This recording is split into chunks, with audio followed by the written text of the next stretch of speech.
그러므로 만물이 그를 위하고 또한 그로 말미암으니가 많은 아들들을 이끌어 영광에 들어가게 하시는 일에 그들의 구원의 창시자를 고난을 통하여 온전하게 하심이 합당하도다.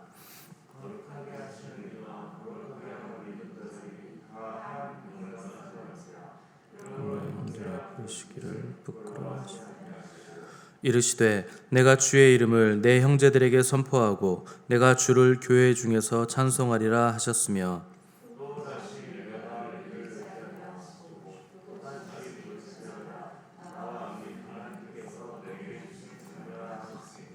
자녀들은 혈과 육에 속하였음에 그도 또한 같은 모양으로 혈과 육을 함께 지니심은 죽음을 통하여 죽음의 세력을 잡은 자 곧 마귀를 멸하시며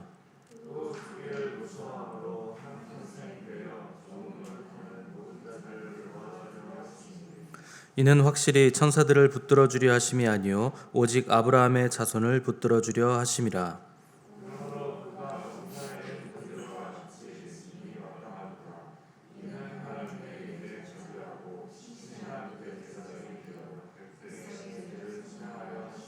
함께 읽겠습니다. 그가 시험을 받아 고난을 당하셨은즉 시험 받는 자들을 능히 도우실 수 있느니라. 아멘. 오늘은 자비롭고 신실한 대제사장, 자비롭고 신실한 대제사장이라는 제목으로 우리 하나님 말씀 함께 나누도록 하겠습니다. 이따 기도하실 때 참 우리 한수영 권사님 오늘 현기증이 있어서 못 나오셨는데 건강을 위해서 여러분 기도해 주시기 바랍니다. 어제 우리는 히브리서 2장 10절 말씀을 보면서 구원의 창시자이신 예수 그리스도에 대해서 살펴봤습니다. 그분이 구원의 창시자요 또 완성자가 되시는 이유는 천하 인간의 어떠한 사람 그 누구라도 구원을 베풀 수 있는 능력이 사람들에게는 없기 때문입니다. 당연한 것이 죄가 어떻게 죄를 없이 하고 또 죄인이 죄인을 어떻게 구원할 수가 있겠습니까? 그래서 이 구원은 오직 죄가 없으시면서 동시에 하나님 되시는 우리 주님만이 유일하게 베푸실 수 있는 구원이기 때문에 우리 주님이 구원의 창시자가 되시고 구원의 완성자가 되시는 것입니다. 구원은 인간의 생각이나 능력으로는 감히 이룰 수 없는 것이고 또 우리 생각, 우리의 상식, 우리의 합리성 안에서 이루어지는 것이 아니기 때문에 이 구원의 방법을 사람들이 보면서 어떻게 구원이 그렇게 쉽게 이루어지는가, 어떻게 믿기만 하면 이루어지는가 이렇게 반문하는 것입니다. 우리도 좀 있으면 이제 양육이 시작되는데 우리가 성막에 대해서 자세하게 이제 배우게 될 겁니다. 성막만 생각을 해봐도 여러분 이게 되게 이해가 안 되는 게 이 방법이 정말 하나님의 요구하시는 방법인가, 정말 이렇게까지 해야 되나 이런 생각이 드는 겁니다. 가뜩이나 광야라는 척박한 땅에서 계속 이동하면서 다녀야 되는데 이 건물을 지어서 이거를 조립했다 해체했다를 반복하면서 계속 짊어지고 다니는 게 이게 가치 있는 일인가? 더군다나 움직일 때도 구름이 떠오르면 무조건 가야 되고 또 구름이 내려앉으면 무조건 다시 다 정착을 해야 되는데 이 성막을 짓는 게 그렇게 만만한 일이 아닌데 이 일을 꼭 해야만 되는가 이런 생각이 드는 겁니다. 근데 여러분 생각해보면 하나님은 이런 일들을 꽤 많이 시키십니다. 우리가 생각하기에 하나님 꼭 이렇게까지 해야 됩니까 싶을 때가 있는 겁니다. 뭐 새벽 기도만 해도 그렇죠. 집에서 기도하면 안 되나요? 꼭 여기 나와야 됩니까? 예배도 그렇죠. 꼭 예배당에서 드려야 됩니까? 우리가 교회인데, 우리가 움직이는 모바일 교회인데 거기서 예배 드리면 되지 꼭 모여서 예배 드려야 됩니까? 뭐 이런 의문점들이 상당히 많습니다. 뭐 하나님의 은혜로 다 되는 것인데 꼭 내가 움직일 필요가 있을까? 내가 땀 흘릴 필요가 있나? 이런 의구심이 들죠. 저는 제일 의구심이 많이 드는 게 눈이 꼭 앞에 두 개 있을 필요가 있나? 이런 생각이 많이 듭니다. 하나 뒤에 있으면 좋잖아요. 뒤통수 맞을 일도 없고. 이왕 두 개라면 하나는 앞에, 하나는 뒤에 이렇게 달아두셨으면 얼마나 효과적인가. 근데 여러분 하나님이 눈을 가장 좋은 위치에 두신 건 여러분 믿으시기 바랍니다. 눈이 앞에 두 개 있기 때문에 거리감을 우리가 가질 수 있는 거예요. 여러분 한쪽 눈만 이렇게 한쪽 눈 가리시고 이거 잡으려고 해보십시오. 어느 정도 손을 뻗어야 되는지 잘 가늠이 안 됩니다. 그리고 초점도 잘 맞지 않습니다. 만약 눈이 뒤에 하나 있고 앞에 뒤에 있었다면 롯의 안에만 소금 기둥이 됐을까요? 아마 다 소금 기둥이 됐겠죠. 앞에 보고 가면서 뒤도 보고 있었을 거 아니에요. 두고 온 재물이 뒤에 있고 그동안 모아놓은 명품들이 다 뒤에 있는데 어떻게 그냥 가겠습니까? 그 아까운 걸.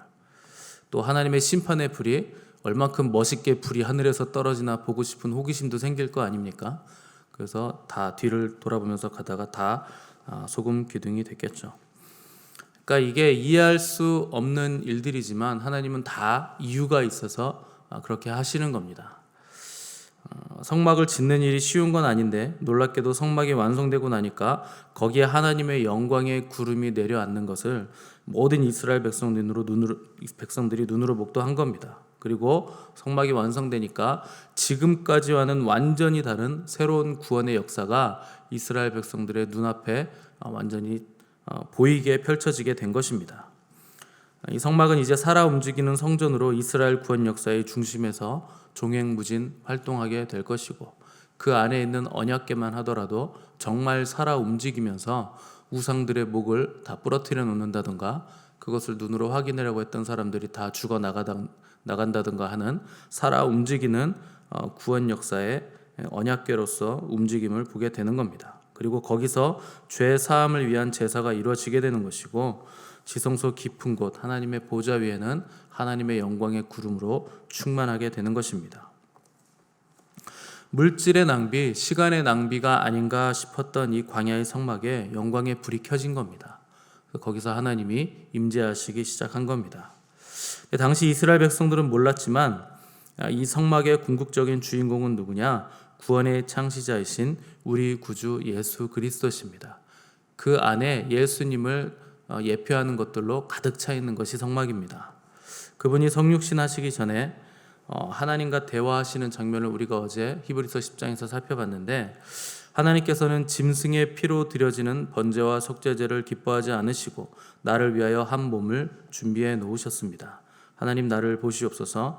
구약 성경에 나를 가리켜 예언한 대로 하나님의 뜻을 행하기 위해 제가 왔습니다. 이제 제가 내려가겠습니다. 이렇게 하신 것이 기록되어 있는데 여기서 나를 위해 한 몸을 준비해 놓으셨다 했는데 이건 몸은 육신을 의미하는 것이기도 하지만 또한 성막을 의미하는 것이기도 하고 신약 시대에 와서는 예수 그리스도를 머리로 하는 한 몸을 이룬 거룩한 교회를 의미하기도 하는 겁니다. 그래서 그 몸을 하나님이 예비해 놓으셨고 교회의 머리가 되도록 우리 예수님을 보내셨다 하는 겁니다. 오늘 본문 11절 12절을 보시면 거룩하게 하시는 이와 거룩하게 함을 입은 자들이 다 한 근원에서 난지라. 그러므로 형제라 부르시기를 부끄러워하지 아니하시고 이르시되 내가 주의 이름을 내 형제들에게 선포하고 내가 주를 교회 중에서 찬송하리라. 이렇게 기록을 했습니다. 11절에서 거룩하게 하시는 이 이분은 예수님을 말합니다. 그러니까 우리가 거룩하게 될 수 있는 이유가 뭐냐? 바로 예수 그리스도의 속죄 때문이라 하는 것입니다. 그분이 우리를 거룩하게 하시는 분이십니다. 그래서 레위기를 보시면 사람이 거룩해질 수 있는 방법을 자세하게 기록해 놓은 것입니다. 주로 제사법과 정결 예식에 대해서 써놓은 것인데 그 모든 제사법과 정결 예식은 누구를 가리키느냐? 우리 구주 예수 그리스도를 가리키는 겁니다. 그래서 너희들이 거룩해지려면 제사를 드려야 된다. 그럼 거룩해질 수 있다. 또 너희들이 부정해지면 거룩을 다시 회복할 수 있는 방법이 있다. 이럴 때는 이렇게 하고 저럴 때는 저렇게 해라. 아주 자세하게 써놨는데 다시 거룩을 회복할 수 있도록 우리에게 자세하게 지침을 주신 겁니다. 그러니까 우리가 거룩해질 수 있는 유일한 길은 뭐냐? 결국 짐승의 피나 정결 예식을 통해서가 아니요 그 모든 것이 예표하는 단번에 자기의 생명을 들이신 예수 그리스도의 영원한 피로 우리가 거룩하게 되는 것이 가능한 것입니다. 그래서 11절에서 거룩하게 함을 입은 자는 예수 그리스도를 믿음으로 의롭게 된 그리스도인들을 말하는 겁니다. 그러니까 성경 곳곳에 너희는 거룩한 백성이다. 내가 거룩하니 너희도 거룩하라. 너희는 거룩하게 하는 분을 통해서 거룩하게 하심을 입었다. 하나님은 우리를 거룩한 백성이라 인정을 하시는 겁니다. 우리 생각엔 아니죠. 여러분 생각엔 도저히 나는 거룩이랑은 멀다 이렇게 생각하시지만 하나님이 거룩하다고 하면 거룩한 겁니다. 우리의 어떠함에 상관없이, 우리의 생각에 어떠함에 상관없이 말씀이 그렇다고 하면 그런 겁니다. 거룩하게 하시는 분인 예수 그리스도와 또 거룩하게 함을 입은 자들인 그리스도인들의 아버지는 한 분 하나님이십니다. 그래서 예수님과 우리들은 한 형제라 하는 것이 오늘 히브리서 기자의 증언입니다. 그리고 주님도 우리를 형제로 부르시기를 부끄러워하지 않으셨다, 이렇게 기록을 해 놓은 겁니다. 세상 사람들에게 하나님은 두려움의 대상일 뿐이지만 믿음의 사람들에게 하나님은 좋으신 아버지십니다. 아버지는 어떤 존재인가? 자녀를 위해 모든 것을 희생하실 수 있는 분, 자녀를 위해서 끊임없이 공급하시는 분, 자녀를 위해 미리 준비해 두시는 분, 결국 자녀를 위해서 대신 자기 목숨까지도 내어놓을 수 있는 분이 우리 하늘 아버지십니다.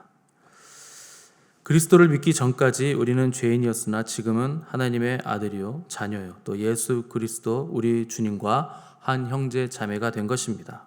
그리고 우리는 하나님을 아버지라고 자유롭게 부를 수 있게 된 것입니다. 이것이 얼마나 큰 은혜요 감격인가 여러분 깊이 아시고 깨달으셔야 됩니다.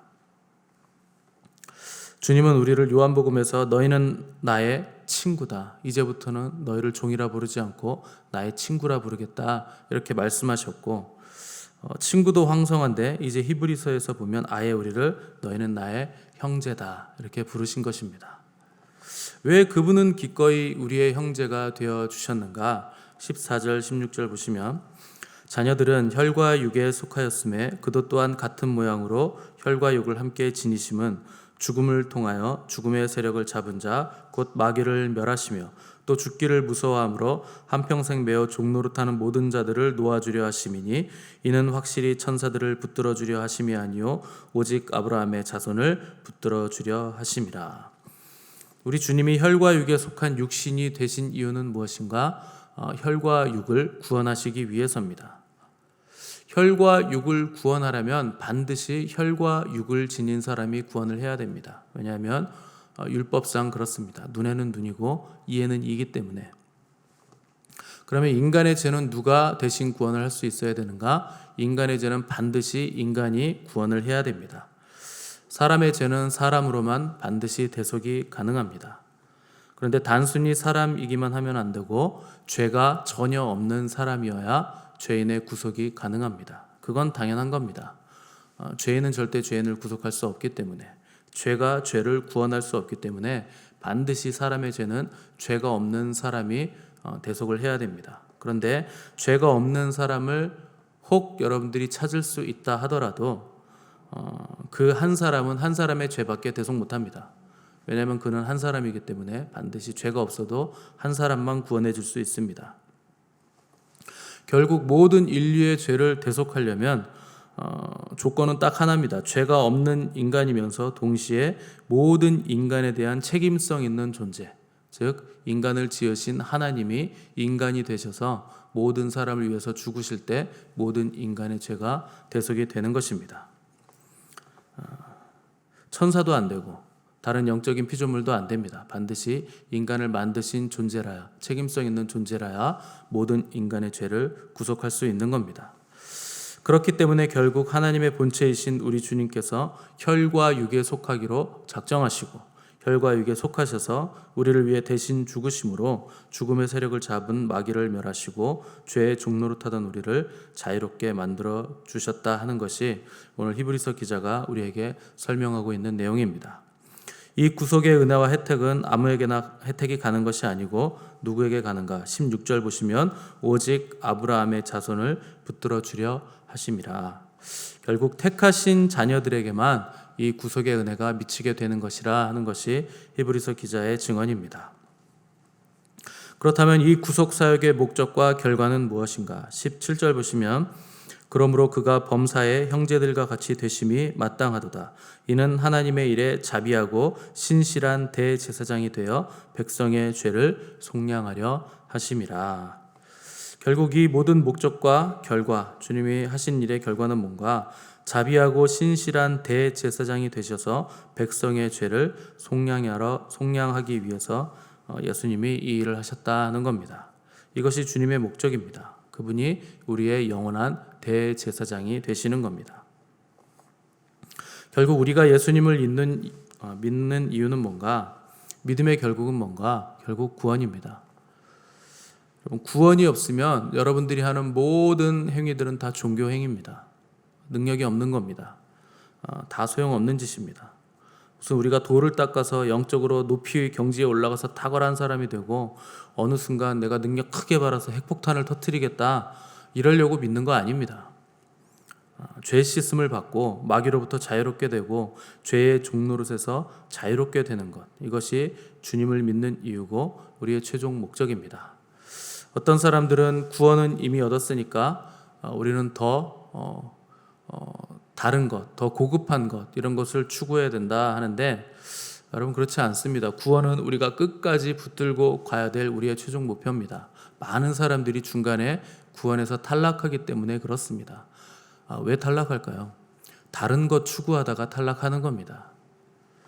구원은 이미 따놓은 당상이니까 이제부터는 다른 것 해야 된다. 그래서 북한 선교하려고 한다고 하고, 또 다른 것 어디 나가려고 하고, 또 유명해지려고 하고, 이런 것 추구하다가 전부 다 망하는 겁니다. 여러분 끝까지 두렵고 떨림으로 이뤄가야 되는 게 구원입니다. 구원은 절대 따놓은 당상이라고 말할 수 있는 게 아닙니다. 어떤 사모님은 자기가 아는 어떤 사람이 갑자기 죽었다고 하면서 아유 불쌍해서 어떡하냐, 예수를 믿었으면 천국에 가고 부처를 믿었으면 극락이라도 갈 텐데 아무것도 안 믿고 갔으니 그 영혼 불쌍해서 어떡하냐, 이런 사모님이 있었다고 합니다. 여러분 죽은 사람보다 더 불쌍한 사람이 이 사모님입니다.